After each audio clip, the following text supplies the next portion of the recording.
Hi, and welcome to Disco, Discernment Conversations, Dancing with the Questions of Life.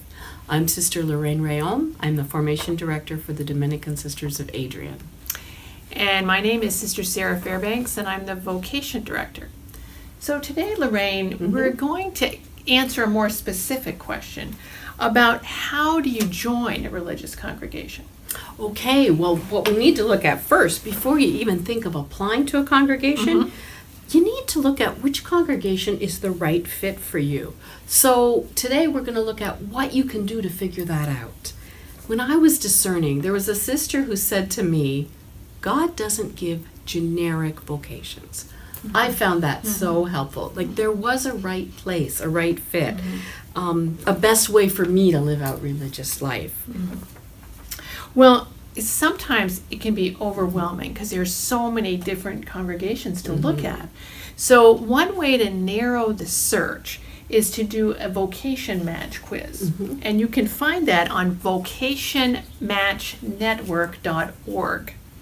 And when you take that quiz, it can give you some clarity about what you think is important in religious life. And it also can help you to get a better sense of which congregation fits you better. And on it, you can then say which ones you want to get information from. Right. So what it helps you say, okay, these ones fit, and then it narrows it down and they'll send you it.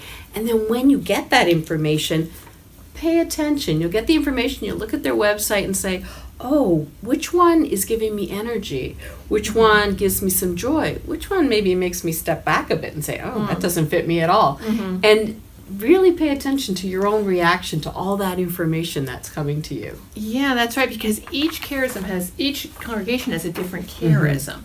And a charism is kind of the spirit of the way we live the life. So for Dominicans, our charism would be that we feel compelled to preach the truth of the gospel with our lives.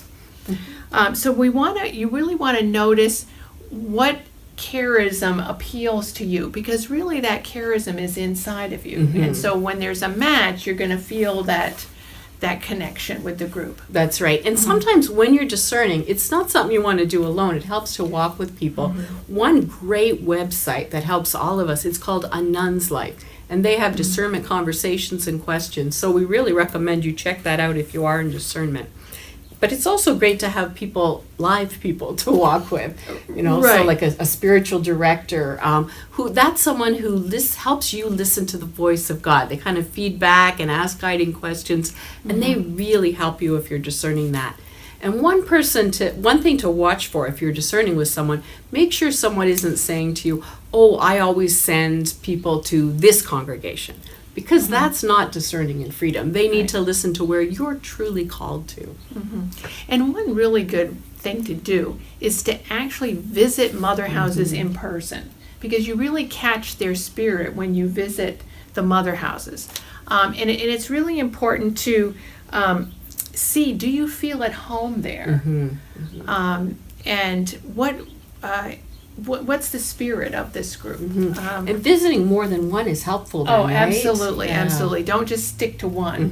Visit many, and then come to a discernment about which one you would like to apply to. And having conversations with the vocation director, that's really helpful too. With different ones, you'll get a feel. Right. And we actually have a discernment blog on our website called A Sister Reflects.